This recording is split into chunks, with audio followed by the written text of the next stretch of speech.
Give me a name. Give me a White name. supremacists and Would you like me to condemn? white supremacists and right Proud Boys, stand back and stand by.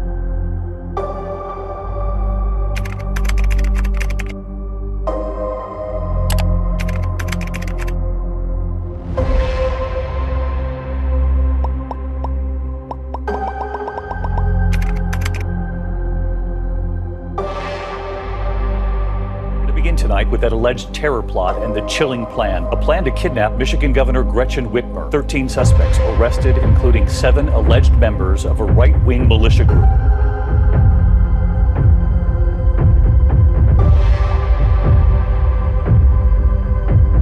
Our militia groups right now are testing the waters.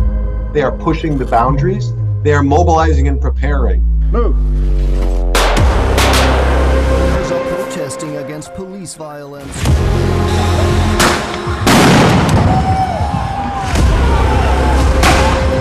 He was trying to get away from them, I guess, it looks like, and he fell, and then they very violently attacked him.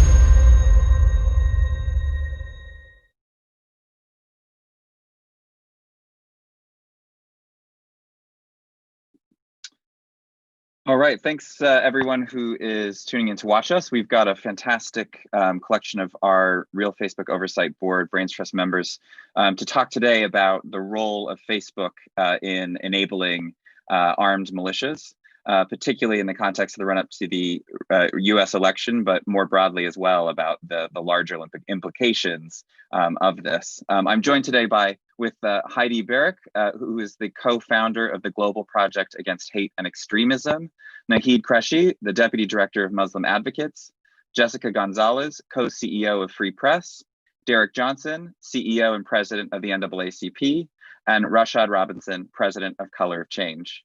I want to start with Heidi. Heidi, thank you so much for being with us. I'm wondering if you can just sort of talk us through what's going on, and I'll be showing some examples as well while you speak, just to get a sense of the context of all of this. Absolutely. I want to thank the Real Facebook Oversight Board for having me here and for talking about what is really a critical issue. The threat of militias today and how Facebook has facilitated the growth of this movement, and how the platform itself has been a critical tool in domestic terrorism plots that are coming out of this heavily armed, conspiracy-minded, anti-government world. So just to clarify, there are about 600 militia groups today. These organizations believe the federal government is evil. They think that their gun rights are about to be taken away at any moment, and that the federal government is involved in activities to shred the Constitution. Those are their motivating beliefs. They think the deep state is real. They think there's a swamp. And many people in this movement engage in paramilitary training because they believe a civil war is coming, especially around the time of the election, or that they're going to need to use violence to protect their rights. And they sometimes believe some really crazy things like the UN or FEMA is going to round them up and put them in concentration camps. In the last 4 years, militias have increasingly viewed themselves as needing to arm up and prep to protect President Trump. They become sort of self-identifying with the president. And they're going to be poll watching. Some of the main groups have already said so, that they'd be armed. Though these groups aren't overtly white supremacists. Can we just talk about the Can you just talk a bit about that coded language, the idea of a poll watcher, just to give a little context? Yeah. So, the president has made this call for his supporters to show up at the polls. And what these folks are going to do is they plan to stand some distance from the polls, heavily armed, probably wearing paramilitary garb. And their intent is to, quote unquote, protect voters from being intimidated. Of course, the truth is that they're going to be intimidating to voters when they show up at places like this. And they want to protect voters for their side, which is basically the Trump side. So it's going to be a little scary to have those folks out there. So these militia groups have been involved in dozens of domestic terrorist attacks and plots. I think most people think of Timothy McVeigh when they think of militias. He was a big militia fan, of course, engaged in the Oklahoma City bombing. But the truth of the matter is that we have had a ton of plots from these folks just recently, most of them organizing off of Facebook. And that's why this is such a problem. You know, for a decade, civil rights activists, myself included, have been warning Facebook that the platform is being used to radicalize people into extremism, that it's pushing dangerous anti-government conspiracies, and that this is going to lead to violence. And really, not until last month did Facebook take any actions. So let me just take you through some of the plots that have been organized right off of Facebook in recent months. There was one in late May by two members of something called the Boogaloo Boys who went on a cop killing spree in California. They literally met on Facebook and 24 hours later committed that first murder. Then in August, we had an event against a social justice protest held by something called the Kenosha Guard, another militia group. And they planned their event for Kenosha on Facebook. On their Facebook page, the members were talking about shooting and killing protesters. Ultimately, Kyle Rittenhouse did just that. After hanging out with members of this militia group, he killed two people and wounded another in a shooting. Now, Facebook had been warned in advance about the Kenosha Guard page and did nothing, with Mark Zuckerberg later claiming it was an operational mistake. And let's not forget that the anti-lockdown protests that started in late April and brought heavily armed men into some of our state capitals, including the capital of Michigan, and some of those folks were later involved in the plot against Governor Whitmer, that those things too, those anti-lockdown protests, were organized off of Facebook pages. Those are just a few examples. There's more. In early October, there was a militia promoting father and son team who were putting out piles of fake news telling Trump supporters they should prepare for civil war at the time of the election. And the plot involving something called the Wolverine Watchmen to kidnap and put on trial Michigan's governor, Gretchen Whitmer, was also connected to Facebook. The Wolverines used Facebook Live and other aspects of the site to train, share information on bombs, other lethal materials, and to plan that attack. So these are plots where we know Facebook as a platform, as a tool, was directly involved. But Facebook itself, because it hadn't banned militia pages, it hadn't banned conspiracies like QAnon, has now for a long time been used to recruit people into the groups pushing militia ideas, get people into movements like QAnon, radicalize people. And we don't know how much of the other plots and planned violence we've seen. Like, for example, there was a planned attack by Boogaloo Boys in June on Black Lives Matter protesters in Las Vegas. They were going to bomb them. Well, how did they come to join this movement? It's very likely that where they learned of the ideas that led them to this group and got them activated into the Boogaloo Boys was probably on Facebook. So when Facebook actually decided to ban militias in late September, they took down a massive ecosystem, something that had evolved into more than 65,000 pages on the site. And then they moved to ban QAnon in early October. But the moves by Facebook, the claims that they could rid their site of this material, were basically hollow. Even after these planned bans, there were still massive amounts of right-wing extremists, quote unquote, thriving on Facebook. That's how a Guardian article put it. And on October 9th, there was another report done after the Whitmer plot was found that said Michigan militia groups continue to thrive on Facebook. Groups might have changed their names, but they pop up with new names, they pop up in new places, and they're still on the platform organizing. So what this tells you is that Facebook has been the key platform that has been used by militia extremists to recruit, to propagandize, and to plot. That's 4 or 5 major plots that Facebook itself was used to organize. So this points to the fact that Facebook has got to fundamentally change. They can't allow these ideas to propagate, especially in the run-up to the election. We have no idea what might be going on private Facebook pages related to militias right now and connected to the election. There's already been a ton of talk of being armed at poll watching, talk about civil war coming. It's quite a scary situation. You know, at this point, Facebook has been a handmaiden to violence by extremist groups, and the platform indoctrinates people and spreads these dangerous ideas even after these bans. And this needs to stop. Thank you. Wow. Thank you, Heidi. I mean, that's some really damning evidence. We're, I think, particularly focused on this in the run up to the election. But I want to turn to Naheed Qureshi, who's the Deputy Director of Muslim Advocates. Naheed, can you give us a bit of context in terms of how long this has been going on, and other ways and other areas that it's dangerous? Yes, thank you so much. Good afternoon. I'm so happy to join my distinguished colleagues for this important discussion, which for a lot of us is long overdue. For more than 5 years now, Muslim Advocates has warned Facebook that the platform's event pages were being weaponized by militias, white nationalists, and hate groups to threaten American Muslims and others. Facebook failed to stop this because at the time, the primary targets were Muslims. In 2015, for example, John Ritzheimer, a militia supporter associated with the Oath Keepers and the One Percenters, groups that Heidi knows a lot about, and later part of a group occupying a federal building in Oregon with the Bundys, used a Facebook page to organize a hate rally targeting a mosque in Phoenix, Arizona.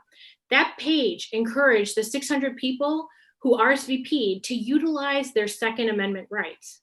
Now, American Muslims regularly already face threats and hate crimes, and that number has grown exponentially, like during the Trump administration, and particularly, targeting their houses of worship. And here was a man associated with known militias directing 600 people to harass this one mosque and to bring along their guns. But Facebook did nothing. This would be the first of many, many times over the years where Muslim advocates and other groups would warn Facebook about something harmful on their platform, only to be given non-answers and excuse after excuse. We actually recently documented 10 different examples since 2015 where we informed senior staff like Monica Bickert and even Sheryl Sandberg and Mark Zuckerberg directly about militias and white nationalists using their event pages to organize hate, yet they did nothing. Even when Act for America, the largest anti-Muslim hate group in the country, organized protest marches in front of 60 mosques on the same day, making every single one of those mosques a target for any hate group. They did nothing. And though Facebook claims they don't allow hate groups or militias or white supremacists on their platform, they do nothing to proactively stop them from organizing on their event pages or group pages. Instead, they shift this burden to victimized community to monitor and report abuse to the company. We, for example, warned them for years that people would get hurt. We said specifically, someone is going to die. And now, sadly, someone has. We saw the deadly consequences of Facebook's inaction in Kenosha, as Heidi mentioned earlier. In response to the police shooting and subsequent protests, Kyle Rittenhouse answered the call by a local militia group to come to town. The Kenosha Guard used that page to broadcast a call to arms and bring hundreds of militia members to this town. Yet Facebook didn't take the page down, even though it was reported in that particular instance 455 times. The horror in Kenosha is just one of many tragic consequences of Facebook's failure to heed our warnings and those from our partners in the civil rights community, and not just about the event pages. People's lives are at stake. White nationalists in the US are using Facebook to organize hate rallies and target mosques. Facebook's being used to foment mob violence in India. It was used to enable the genocide of the Rohingya and now of the Uyghurs. And just last year, a white nationalist slaughtered 51 Muslims in Christchurch, New Zealand, as part of a performance on Facebook Live. People's lives have been at stake for a long time. This is not some new issue for Facebook. But what we've learned is that our safety and security is just the cost of doing business for the company. Thank you so much, and I look forward to our discussion.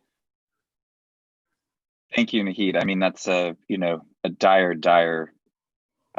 CV, if you will, for Facebook, and it's clear that the action needs to be taken. If I can go to Jessica Gonzalez, the co-CEO of Free Press. Jessica, what can we do about this? Thank you, Kyle, Naheed, Heidi. Wow, that's some really heavy stuff. And the heaviest part of it for me is the complete inaction on Facebook's part. It knew about the problem, it decided not to act, and it has blood on its hands. And that's the reason the Real Facebook Oversight Board has a call to action on this specific problem. We are calling for the ban of the use of events pages and group pages for the purpose of harassment, inciting violence, or disrupting voting activities. And I can't underscore enough what Nahid shared about this not being a new problem. This is not just a problem that we're going to see in this election cycle. It's not just a US problem. This is a global problem. And it's one that's been going on for far too long. You know, I'm really pleased that the Real Facebook Oversight Board is taking this up. And I want to recognize too, that many other organizations and coalitions have been bringing this to Mark Zuckerberg and Sheryl Sandberg's attention.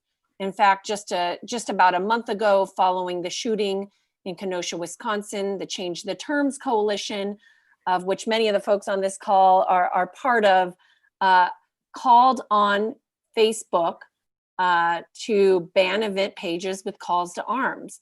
We've been working together to call on Facebook to ban white supremacist groups, hate groups, violent misogynist groups, and others who go on Facebook to organize, recruit, and normalize violence and the pain and suffering of people of color and religious minorities. So we have a petition up on freepress.net to CEO Mark Zuckerberg and COO Sheryl Sandberg with a simple demand. We demand that Facebook ban and remove all hate groups, white supremacist militia groups, violent misogynist groups, and event pages that encourage people to bring weapons to events. And it's not just that they need to create a new policy, because unfortunately, we've seen time and again, Facebook stand up new policies that it fails to adequately enforce. We need the policy change and the enforcement power. We have to stop relying on communities that are facing violence and harassment to flag that violence and harassment for Facebook. Facebook has a responsibility to its users. Facebook has a responsibility on civil rights and to protect democracy. It's failing miserably. And these are just some simple, small steps it can take to prevent Facebook from being used as a tool for murder, for violence, for harassment, for racism, for misogyny, and for frankly, the normalization of those things in our society. So that's what we're calling for. Thank you so much, I want to Jessica. say one more, Yeah, one more thing, please. Kyle. This is not unique. I know I've said this, but I really want to just underscore, this is not just up through November 3rd. This is an issue that's been going on for a long time, and we need action now, and we need that action to continue. We need robust rules and robust enforcement. Thank you, Jessica. And I have to say, in the last week, the conversations we've been having, there are so many themes that emerge like this. You know, these problems aren't new. A promise is made, and then there's no action to actually do the new policy. And as well as something we've heard time and again, which is organizations seemingly doing their job for them, flagging the harmful content, making them aware of what the problem is. And with that in mind, I want to bring in Derek Johnson, the CEO and president of the NAACP, and Rashad Robinson, president of Color Change. Derek, if you want to sort of start us off, what are the civil rights implications here? Not just on Election Day, and we can focus on Election Day, but beyond as well. So we are 19 days away from the close of the election cycle. Over 16 million people have already cast their ballots. We have a president who refused to commit to a peaceful transfer of power. We have a Supreme Court nominee who would not answer the question of whether or not a peaceful transfer of power is something that she supports. We have a platform that are allowing and continue to allow white supremacists and militia groups to organize on the platform in preparation of some type of election day activity. We have a set of individuals who are concerned that if the election is not decisively decided with a level of clarity, that there is no room for interpretation, that there is a clear winner, that there will be residual violence and issues to try to steal an election. And we have a social media platform who refuse to take any accountability of the type of environment they have created to allow individuals to gather on the platform, plan out acts that could harm individuals and ultimately subvert our democracy. Houston, we got a problem. And Facebook words fall short because they oftentimes say they agree and they are going to do something or look at our standards or our values. And what we are saying is we want to look at your outcomes. And the outcomes that you have demonstrated so far is you allow this to take place.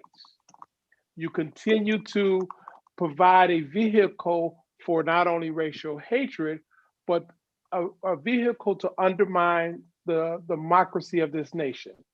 We're concerned. We're concerned with the activities that's going leading up to the election. We're concerned with potential activities on election day, and we're concerned with the outcome impacts of the elections and how these groups will stand up. It is appalling that this platform allow groups to convene and plan to kidnap a sitting governor. And we have yet to hear of any true actions that they are taking to prevent such activities. We all know many of these groups. They're not hard to find. And Facebook will hide behind a set of standards that they refuse to enforce or recognize that the platform is actually causing harm. This is not about freedom of expression. This is not about a freedom of assembly. This is not about freedom of speech. This is about anarchy. This is about treasonous activity. This is about putting people at harm's risk. And this corporation that's operating like it's its own sovereign nation, they're refusing to do anything about it. And they have the capacity, the technology, and the resources to do so. Thank you, Derek. Rashad, did you want to come in on that as well? Absolutely. I think, what we are hearing here, and first of all, I just want to appreciate my colleagues, each of them for their, not only their words, but their years of work. We've all been in this battle, in this effort together over the last several years of pushing and challenging Facebook to do better in many ways with small nonprofit budgets, pushing this billion dollar company and these billionaires inside of it to actually be responsible for the ways in which they are making money. But time and time again, they have prioritized profits over the safety of marginalized groups. And the result has been an endorsement of oppression. The cultivation of white supremacy and hate groups on Facebook has had deadly consequences for Black people and our allies. And I'm gonna say something to the people who are on the designated oversight commission that Facebook has designed. We pulled this together, this committee, to be the real Facebook oversight, not in a knee-jerk way, but because of all of the ways in which Facebook has co-opted those that have spoken out, all the ways in which Facebook has ignored those who pushed back. So I want to say to the people who are on the designated commission, who do you want to be in this story? As people are hurt and harmed, what character will you be in the movie? What character will you be when we tell the story of this moment and good people could have done more and spoke out, and others simply added their name, their profile, and their background to legitimize infrastructure that was not meant to build accountability? Who will you be? There are no rules if there is no enforcement. A ban is not a ban if the very groups who are supposed to be deplatformed can continue to use the site to push their dangerous agendas. Facebook's hypocrisy on free speech gives a voice, platform, and support to racist hate groups. They continue to be on the wrong side of history and are in solidarity with those who infringe on Black people's safety, lives, and justice. I do not care if these are good people. I judge folks not by their words, but by their actions, by the consequences of those actions, who they hurt, and who they stand up for when money and resources are on the line.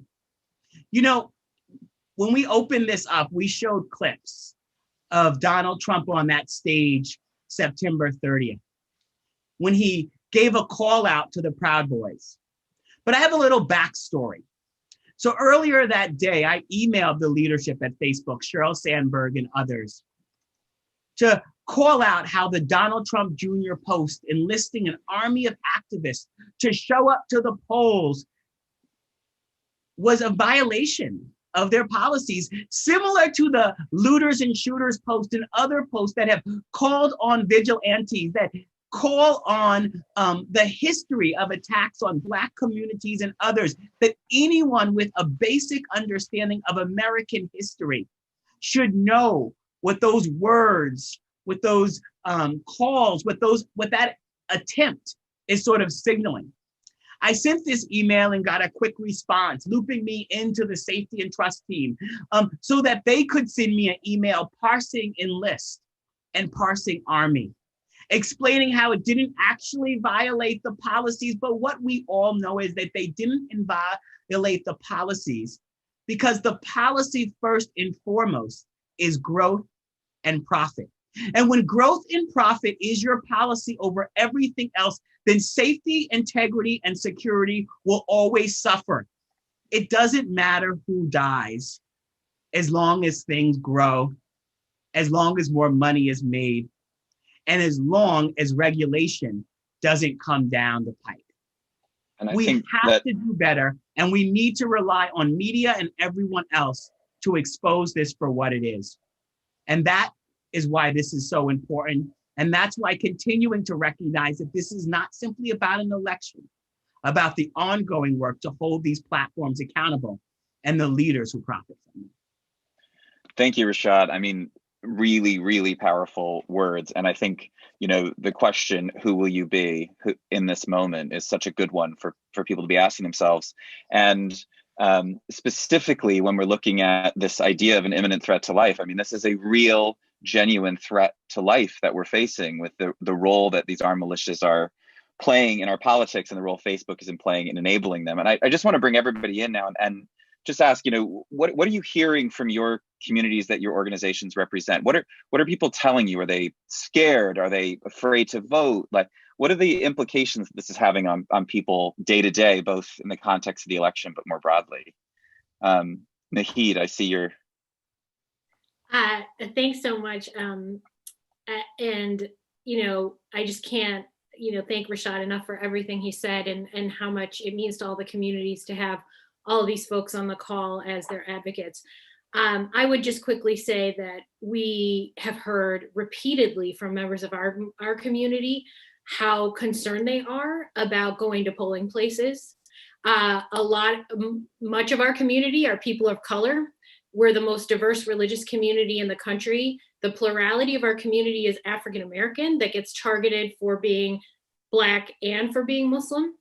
And so we've heard it repeatedly, and particularly when you see the video of what's already happened in like Fairfax, Virginia, and other places where people are. Can you tell people quickly what happened in Fairfax, just in case they're not aware? Sure, and Heidi or somebody else might know the details better, but I mean, we just saw video on loop I guess they would refer to themselves as supporters of Trump, but really it was a group of people who went to the polls, brought huge flags, huge Confederate paraphernalia, which is code for a lot of our communities regarding racist views and intimidation. And they were yelling and screaming at people going into a polling place there. And shockingly, the police never got involved and stopped it. So I think it's a model for the concerns that we have about what's happening on Facebook and what the reaction is going to be even from local law enforcement when the stuff online jumps into our real lives. And so I think the last thing I would just quickly mention, Kyle, is that I understand that for Facebook, like the coronavirus, the election, suddenly things feel like an emergency and like life and death maybe for them a bit more than they've been feeling for many years. But for the Muslim community and for many other communities, this has been life and death for many, many years. The UN declared that they were complicit in the genocide of the Rohingya.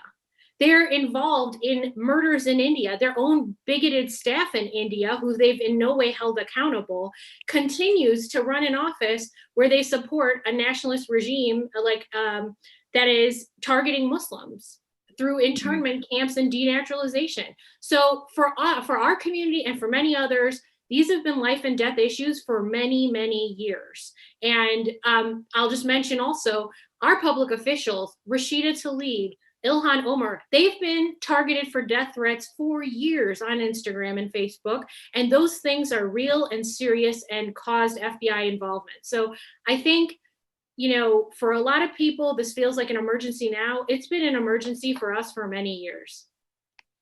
And the stress that comes with living in that constant state of emergency, especially when you feel like there's something that can be done to actually help people.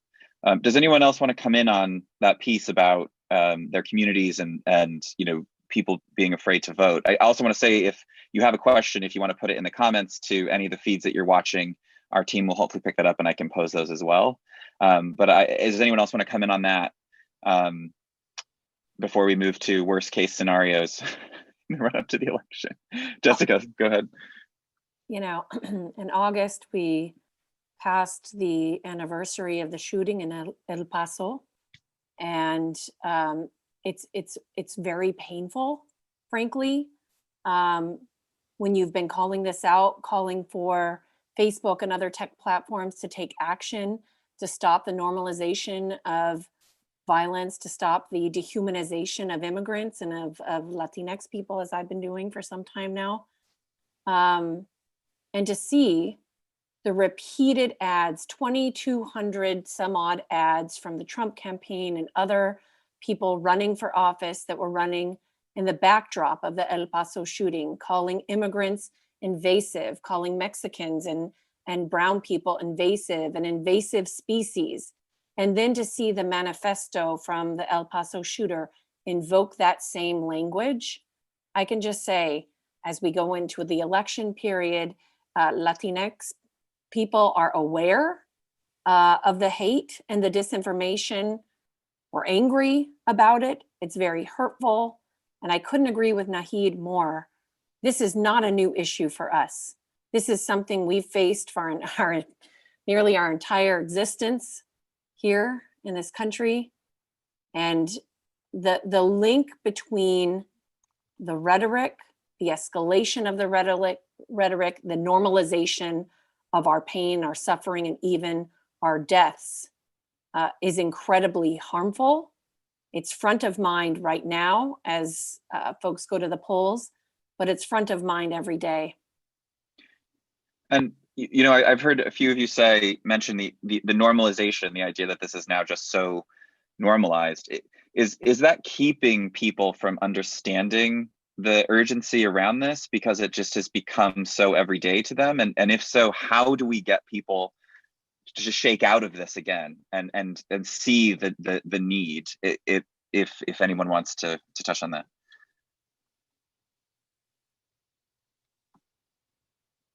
I mean, I don't want to take up too much time, but No, please. I'm a mom, and I don't know how any mom can't be heartbroken by family separation. How that doesn't just tear people apart, all people, but especially moms. It's really hard to watch how much concerted effort and energy goes into dehumanization and the role of dehumanization in normalizing pain and suffering of Black and brown people. It's built into us by the media, by social media, and because there is an organized concerted effort to normalize pain and suffering of Black and brown people. How we undo it is, this is part of how we undo it. We try to disrupt systems that normalize pain, suffering, and violence. I'll just add to what Jessica said. If we continue to allow the normalization of misinformation as if it is factual, it causes all of us to live in parallel universes, one in reality, one in fantasy land, which makes it okay to dehumanize individuals, which makes it okay to malign communities, which makes it okay to cause harm.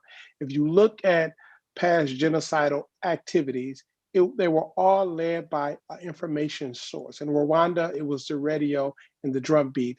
And in Germany, it was a minister of information that could push out propaganda about the humanity of individuals. In India is this concept of different castes based on generational poverty, but it's all based in an information medium, and which promotes inaccurate information. It demeans individuals. It creates dehumanization in ways in which it can be massively accepted as a norm, when in fact it is not normal. And so when you see children being separated from their parents at the border, placed in cages, it builds up a tolerance as if this is okay, that these children who have not caused any harm to anyone, they only was born into the world, now it's okay to lock them up in cages. That's harmful within itself. But when you put it in the context of our democracy and the concept that we have existed as a country for now centuries with a peaceful transfer of government, and people are saying, no, if my candidate don't win, it's okay to plan out the kidnapping of an elected official because we disagree with her. It's okay to demean an individual because their gender is not a gender that should be in power. Therefore, they should be here so we can talk bad about that person. These things are not normal. It's a parallel universe. And this platform has a responsibility to be a good corporate citizen in which they have not accepted their role. And can I just ask you, Derek? The only thing the thing I want to add and pick up off of, everything that my colleagues have said to this point, is that when we sort of bring it back to Facebook, right, and their sort of incentive structure, how this operates, Derek and Jessica and Naheed have all laid out in different ways sort of this sort of structures of power, right? And to the point that this is not an accident. It's not a car accident that's happening. It's not just sort of a consequence of a divided society. It is by design. There have been choices in how this system and how the algorithms and how the platform has been set up that has gotten us to this point, right? These folks tell you and want you to believe that they are incredibly smart. So let's believe them. They have not made mistakes here. They have made a system designed off of human behavior that capitalizes and allows them to make money. And so the thing that sort of operates here, right, is that at Facebook, they've got a system where political speech and the moderation of it runs through their policy department, runs through Joel Kaplan. So what ends up happening is that decisions are made through the lens of what will keep Donald Trump and Republicans happy, not about what produces the most safety, integrity, and security.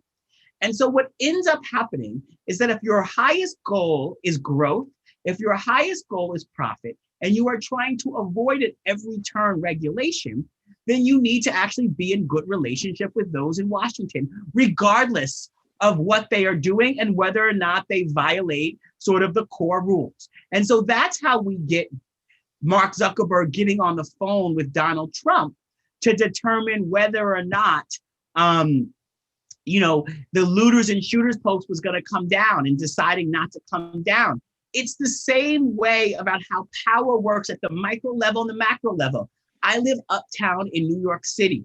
I know there's a different set of drug laws for the kids who go to school on the Columbia University's campus as opposed to the kids who live in Central Harlem. There are two sets of rules that means that we actually don't have rules. And so I do want for folks who are watching to recognize that while we are living in a world that is deeply contentious, while we are living in a world where we have lots of challenges between groups, this is a system that relies on that to exist so that they can continue to profit, that they can continue to advance messages, that they can continue to get the clicks and the shares necessary to bring in the profit that will help the organization grow.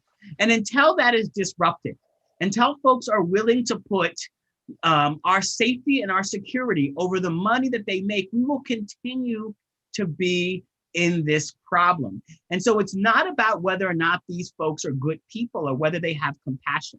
It's whether or not they will put things over how much money there is to make. And I think that's the most important point in terms of the business and the business model. And I want to come back now and just, you were talking about obviously the policy team getting on the phone, Washington, that driving this stuff. So we look at the election now, less than 3 weeks away.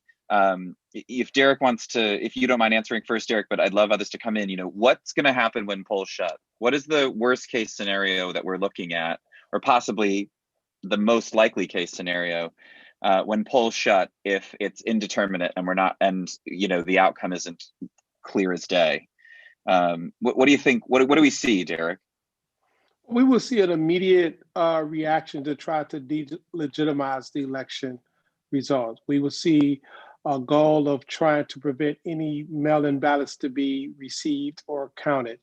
We will probably see at several courthouses or locations where the ballots are being cast, a level of aggression to try to distract from an outcome. Quite frankly, we don't know all that we're going to see. We don't even know what we don't know. What we do know is this platform has the ability to stop the groups from convening and carrying out plans on the platform. And unfortunately, they have refused to do so. And I think Rashad continues to hit it on the nail. It's about money.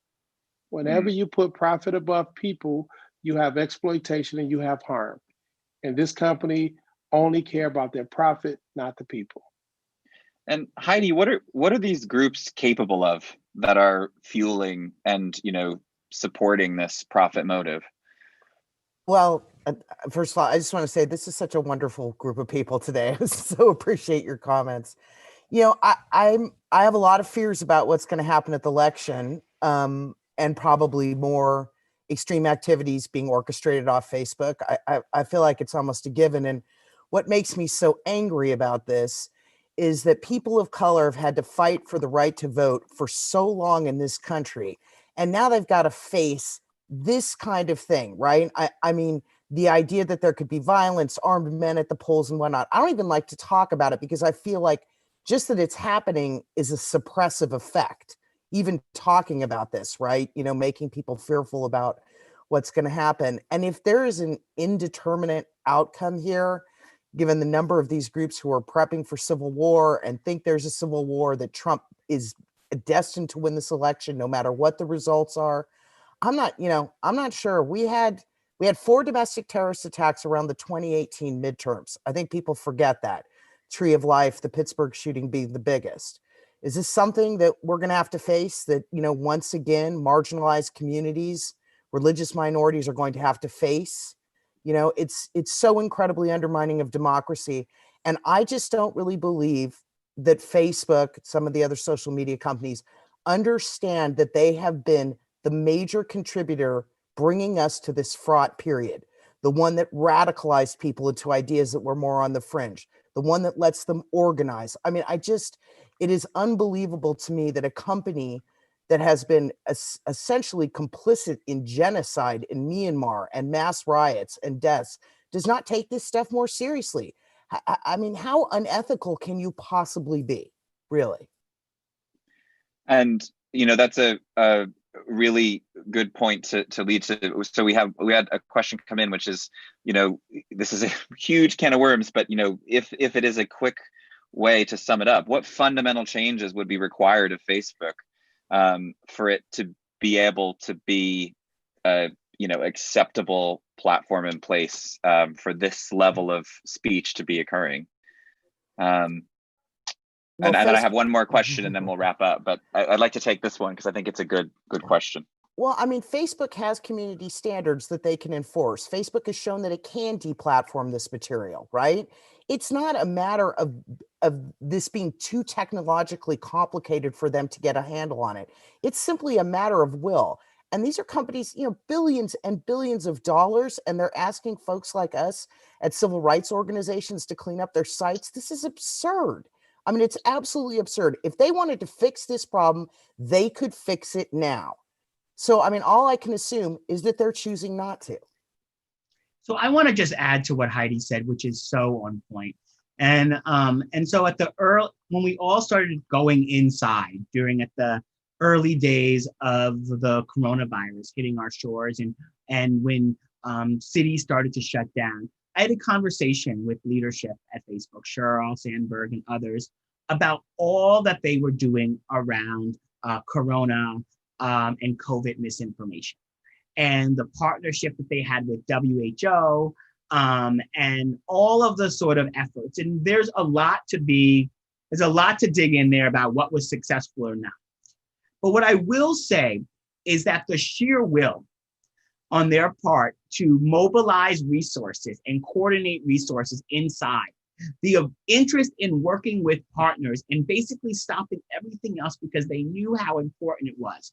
There were a whole set of things that she told me on the phone that they were doing that they previously told me that they couldn't do when it came to this other stuff, that they suddenly could figure out how to deal with misinformation and disinformation. We had a particular problem at Color of Change that we reached out about the misinformation and disinformation. And people might not remember, but in the very early days of the virus, there was this stories going around that Black people couldn't get COVID.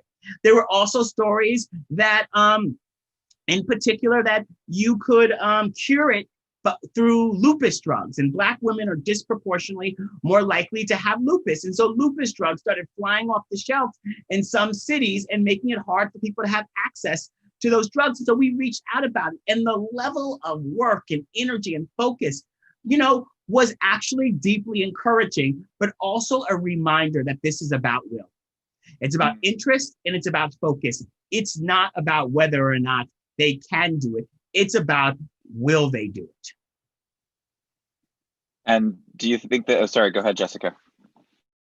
Yeah, couldn't agree more with Heidi and Rashad, as always. Their points are right on. We have a set of model policies that we work together with a group of 60 civil and human rights organizations at changetheterms.org, a comprehensive set of model policies to reduce and disrupt hateful activities on the site, to increase enforcement, the quality and quantity of enforcement, to increase in transparency, to increase rights of appeal, so that people who are taken down for spreading, for fighting hate and disinformation, which does tend to happen, have a chance to seek redress for that. We have a set of policies that go to the governance structure and the accountability structures. And I still think those are good evergreen policies that Facebook ought to adopt. But at the end of the day, it does come down to will, and they've shown they don't have the will. And it all comes back to the incentive structures. The way that they make money is our engagement.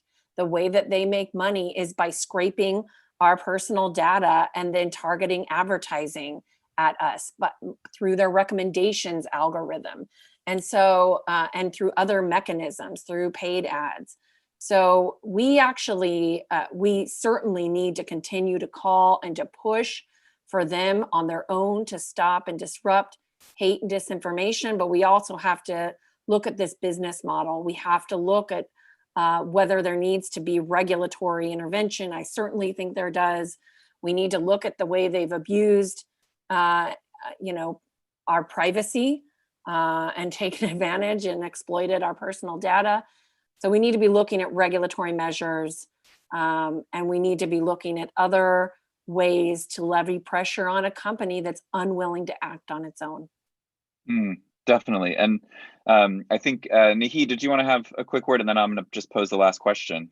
Yeah, just very quickly wanted to uplift something that Heidi mentioned, and just to kind of underscore how important it is. We just don't talk enough about this, but the burden shifting that the company has done, that the victims are always responsible for vindicating their own rights and for protecting their own safety. So it's the billion-dollar company that has all of the technology in the world and all of the ability in the world to fix things, as Rashad said, when they want to.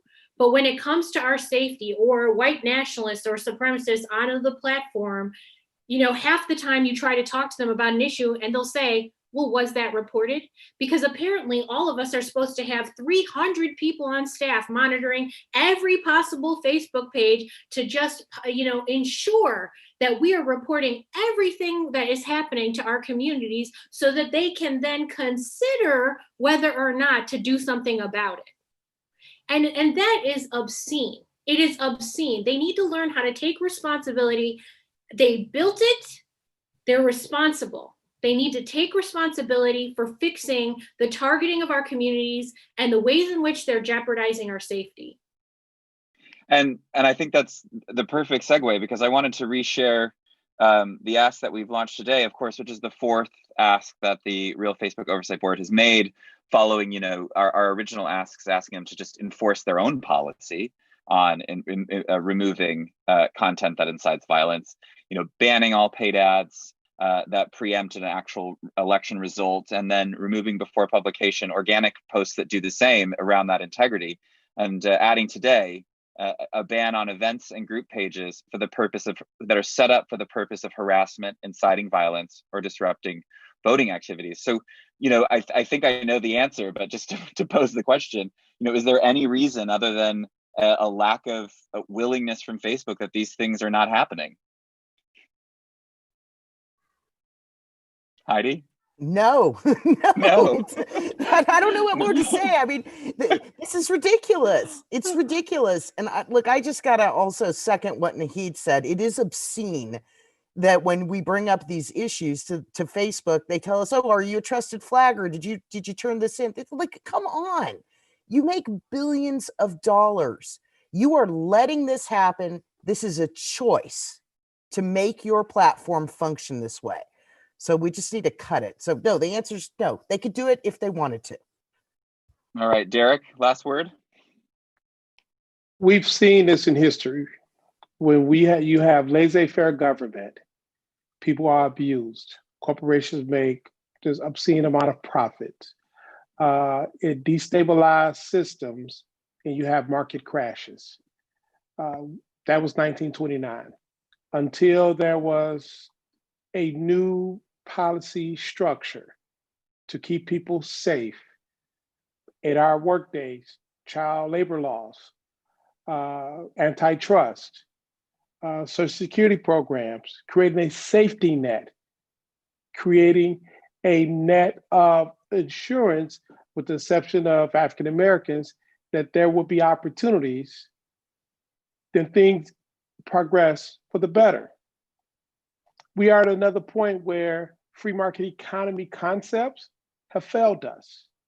There needs to be structures put in place to keep people safe, to have a distribution of opportunity with wealth. The accumulation that this company has seen that's benefiting primarily one person who owns 6% of the shares is beyond obscene. There needs to be the guardrails in place, regulatory guardrails, so that we can ensure that this platform is not used to our demise. There need to be regulatory guardrails to ensure that people are not put at risk because of their uniqueness, which is really their genius.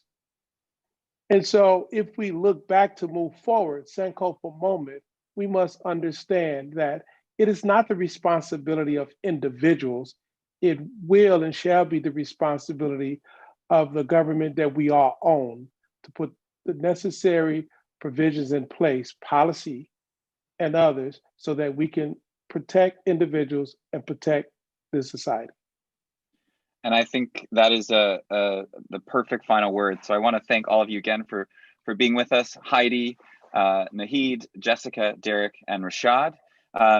We are the Real Facebook Oversight Board, and join us, follow us, get involved. Let's hold power to account, and let's make sure that we that this election and our online world is as safe and secure as it can be. Thank you all. Thank you. Thanks. And we'll wait for Clear